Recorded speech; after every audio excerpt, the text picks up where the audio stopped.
So how did it start for you? Did it start the out of body experience through the sleep state, or did it start off as an intentional Mm, process? and more of a sleep state, but it really was kind of like I was. It was something that happened to me, so I wasn't quite expecting it when I began having the experiences, and then from then on, it became a fairly frequent occurrence, and so it kicked off with really profound out of body experience, which I would, is actually say the astral projection experience, which is not necessarily the same thing as just floating out of your body, but it's something more akin to like a near death experience, but happening without being near death. And so that occurred to me a bit spontaneously in 2014. And that's, that experience, which was quite profound, seemed to kick off what became many, many other experiences, which were a bit less profound. It's almost like I had this one like spontaneous thing that happened, which I wasn't expecting and I wasn't looking for. I wasn't trying to practice out of body states. And then after that happened, it's like it unlocked something in me that allowed me to start having experiences on a weekly basis, type, that type of thing.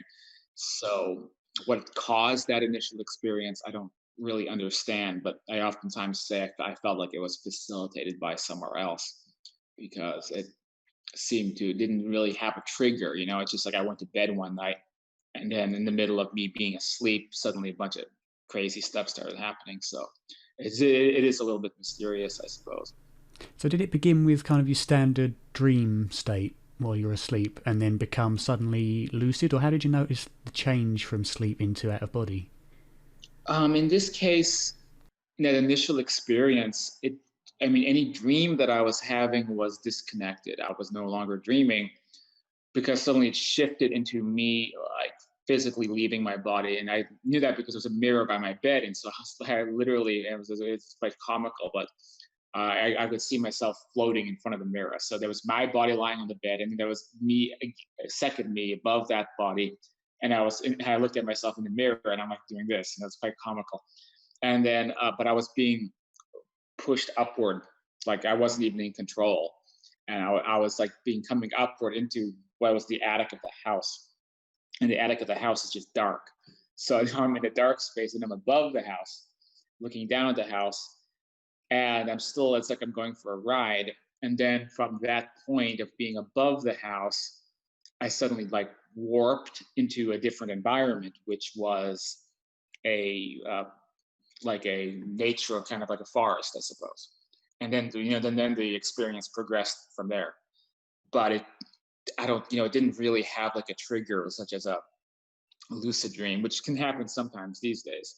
Or you can find a lucid dream is kind of like melting into an out of body experience or merging into an astral experience. But that initial experience, it was just by itself and very curious. But I mean, during that whole process, I was still aware that I was lying on my bed at the same time.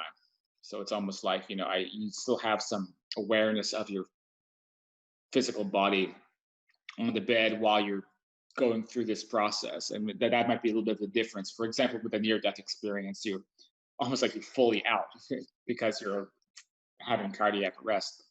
But with that kind of out of body experience, I'm being pulled along for a ride, but it's still kind of up to me to keep it going. If I lost concentration or really wanted to go back into my body, or if I panicked, then I would have been broken.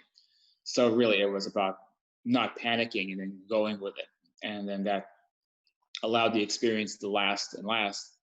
But eventually, it did break, and I ended up. I lost the experience, after I don't know how long I could put that into a time frame, maybe like 20 minutes or 25 minutes or something like that. But um, but that was the initial, like the The thing that starting got the point. ball rolling. Yeah, many people consider that astral projection or out of body experience are a form of lucid dream. That essentially it's all in your head, but it's very realistic feeling. So how can you kind of differentiate between a lucid dream or a mind fabrication to an ontologically genuine experience? Because I'm assuming Well, you believe that it is a genuine ontological experience. yeah, right.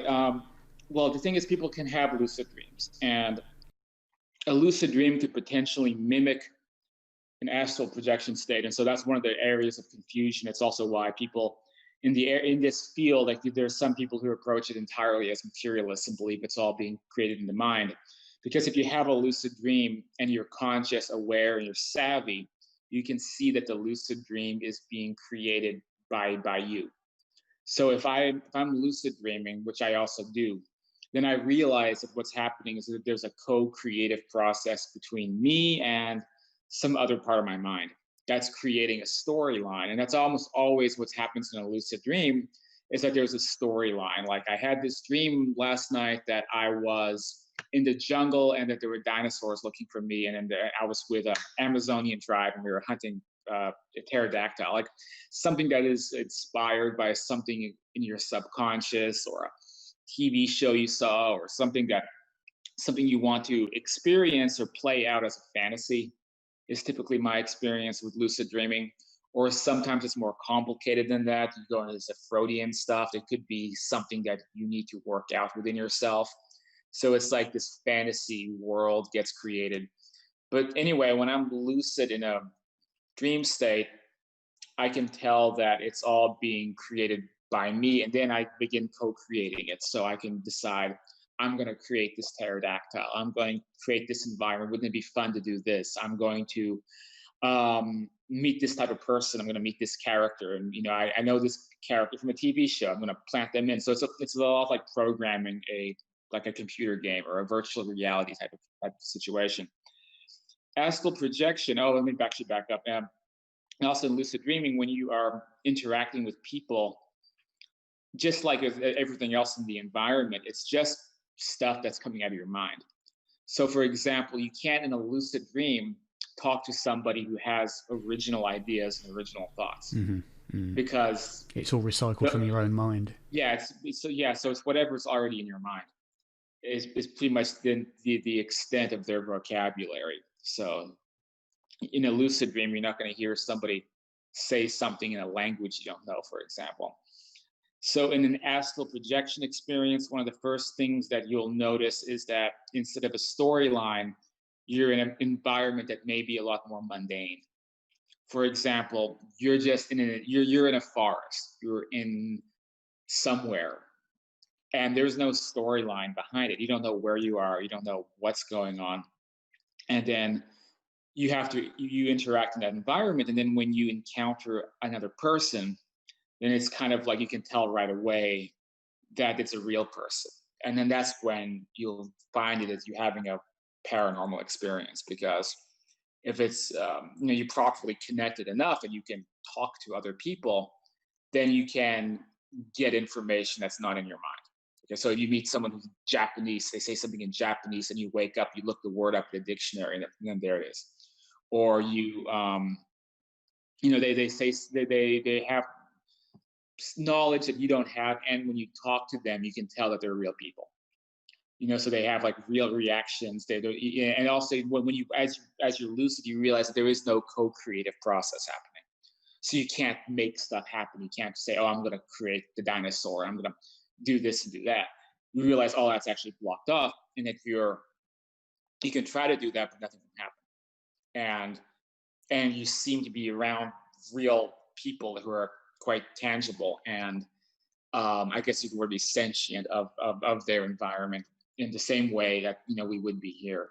So that is kind of you have to look for those signals that it's a quote real experience, right? So they can be confusing, and I think a lot of people get into this and they don't see that distinction because they had a bunch of lucid dreams, and then they just affiliate that with astral projection. And another thing is that sometimes, and actually a lot of the time, if you astral project, there's some kind of a weird psychophysical thing that happens to you where you may feel a sensation of leaving your body. Now, sometimes you actually you have an out-of-body experience where you do leave your body in your bedroom, and then you see that happening. And then that kind of becomes an astral experience. Excuse me. Or sometimes you just have a sensation like you've left your body, or you feel something weird. So you can tell it's something different going on than just a dream, because you get a weird sensation all over your body, like an energy sensation, for example. So those are some of the markers, but people do have to be aware of that difference. And there's some people in the field, you'll never be able to convince them that it's anything but a lucid dream, because they've never had anything but a lucid dream. Yeah, you've never had anything to compare it to. Yeah. So how can you know? It seems it'd be difficult to distinguish, for example, if you experience in an astral projection a sentient being or something that you'd assume you wouldn't have been able to conjure up. But how would you be able to differentiate between that being a genuine sentience against, say, something that's not in the conscious mind but was stored many years ago in the subconscious and has come forward for whatever reason? Well, again, it's the ability to get objective information. So if you ask questions and you get answers to things you don't know, so the subconscious can only go so far. The subconscious doesn't have. And if we're going to say the subconscious has access to all information, then what is the subconscious, right? So that becomes something that is of a supernatural aspect at that point. So if you talk to somebody and then they're able to provide information you don't know, then where is it coming from? There is early on, I wasn't so sure myself, and so I would accuse people that I met in astral states of being in my mind.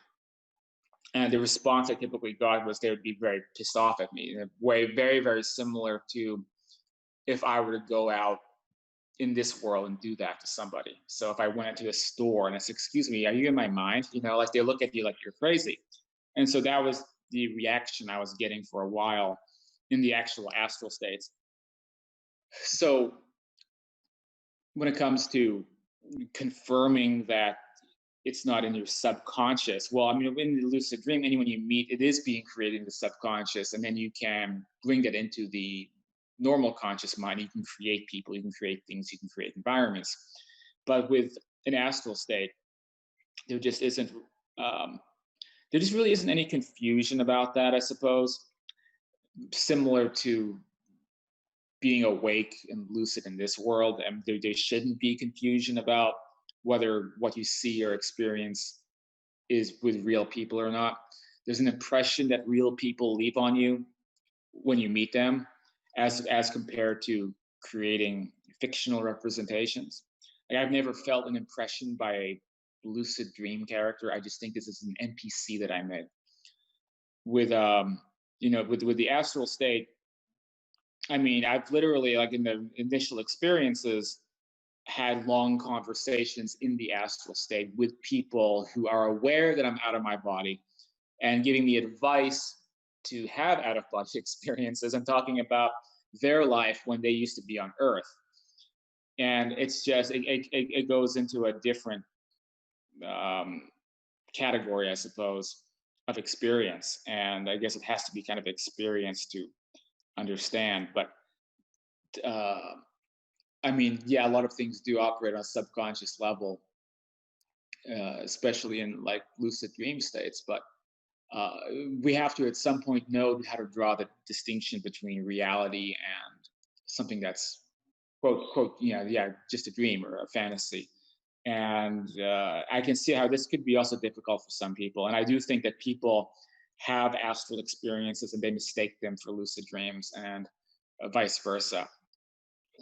So you have to approach it critically. And so that's what I do. Is, I mean, what I've done many times, I've gotten objective information from people in those astral states, for one, to prove to myself, but also sort of to back up particular experiences. If someone says, was this experience quote real, and then I can say, at least from my reporting as a journalist having the experience, basically, that I got this information from somebody that I was able to verify.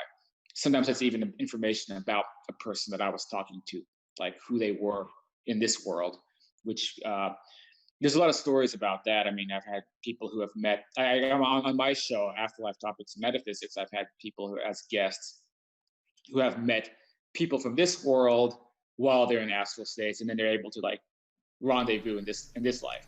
So they're both in and out of body state. I've never been able to do that. but I've had guests who have done that, and it's a common tale that you hear in some of the forums. But I have been able to, in astral states, confirm people's identities though who had passed away, so people from this world who had died, and look them up basically. So I've done that like 3 times, but I'd like to do it more. But again, like, if there was a fantasy, you wouldn't be able to do those types of things. I've been trying to have out of body experiences for a long time with marginal success. I've never separated, but a lot of the tapes and the guided meditations you hear kind of tell you to imagine your astral body lifting up, and you can imagine it, you can picture it, but you don't actually really feel it. So I'm just curious to know what the kind of step by step is of your experience from lying down on the bed to having the sensations to being out of body. Is it like a physical feeling? Is it just in your imagination? No, it's a physical feeling. If it's an out of body experience, it's in your bedroom, and in that case, I don't know if imagining is going to. I mean, it might help prime your mind for it, but really, to go out of your body, you want to go into like a sleep paralysis state.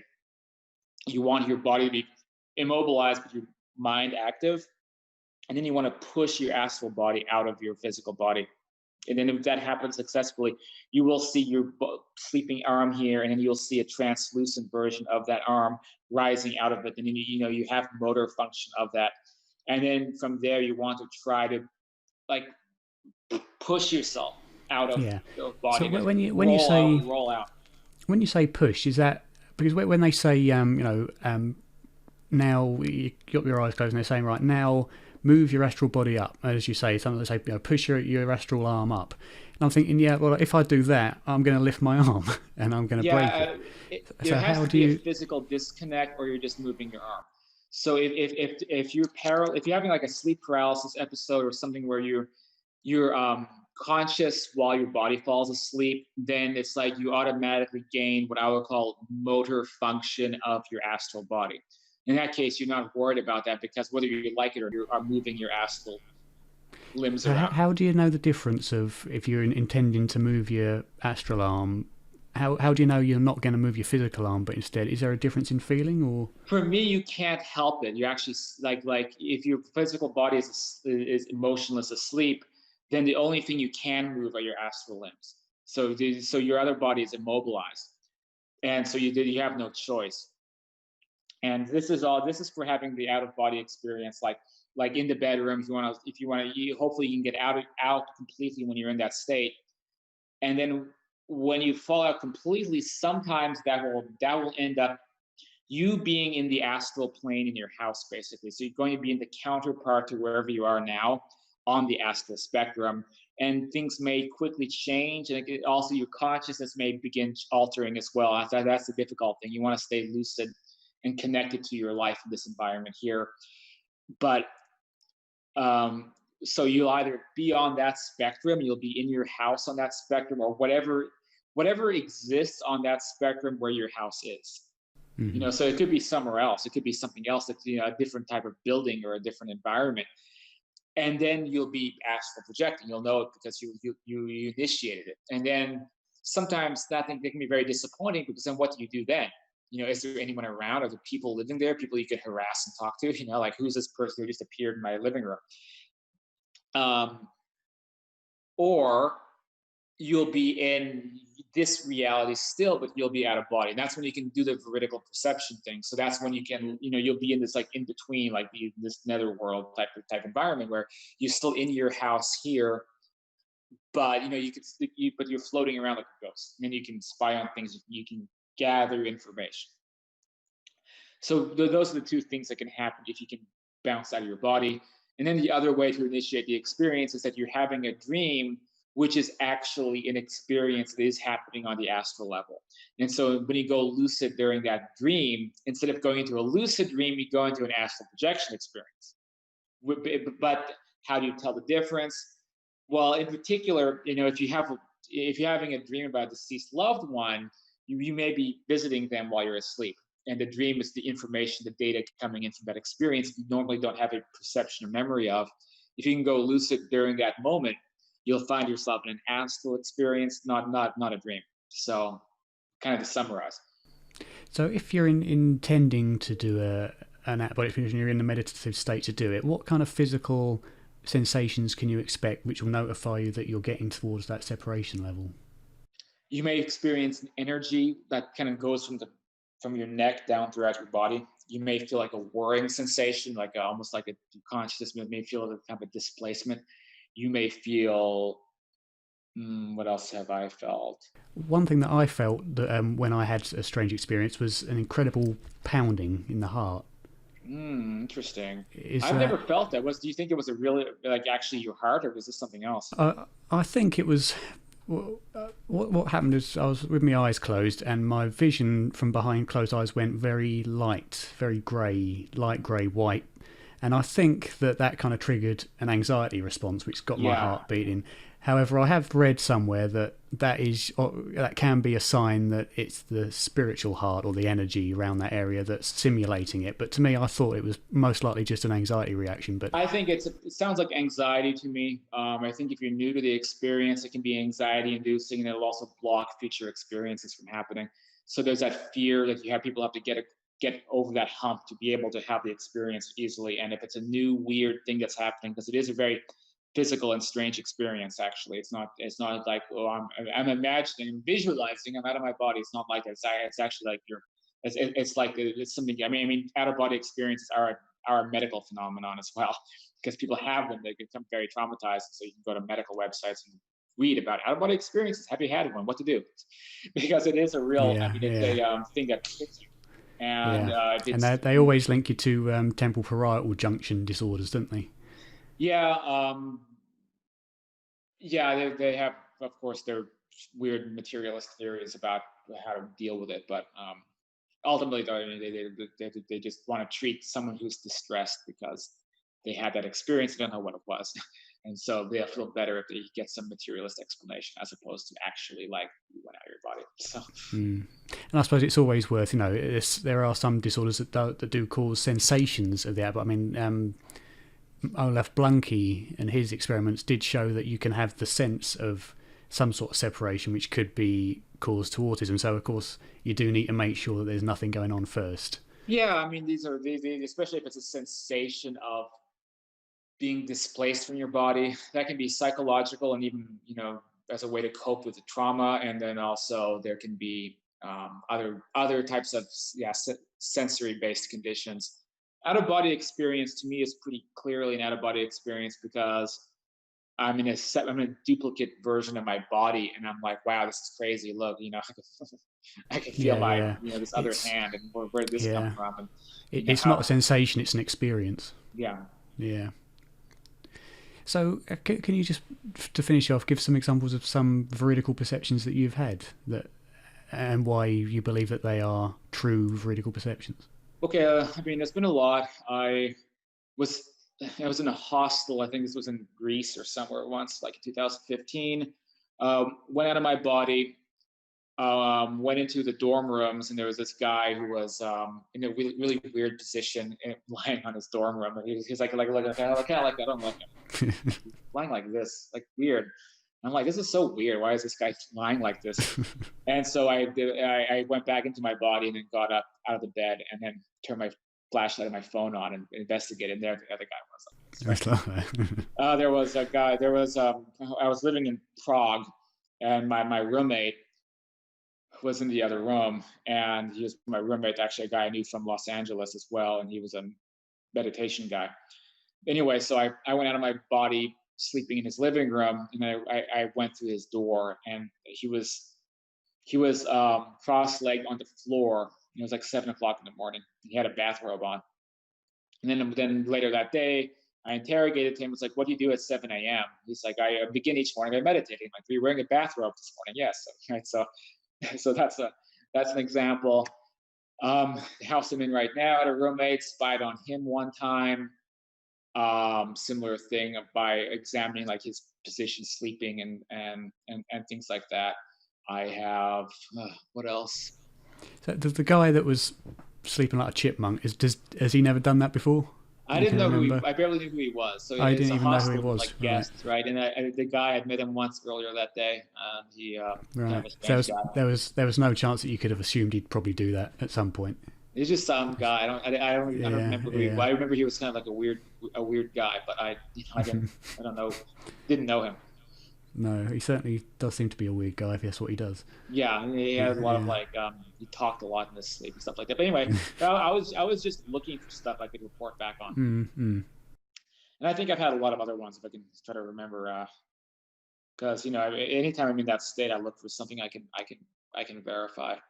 Um, let's see, like I look for small details of things sometimes, and it's always accurate. That's the thing. I don't. I mean, there's not always opportunities to get the veridical information, but when it happens, like I haven't really been disappointed. I mean, sometimes that in between or that ethereal zone, you'll see things there that don't exist here.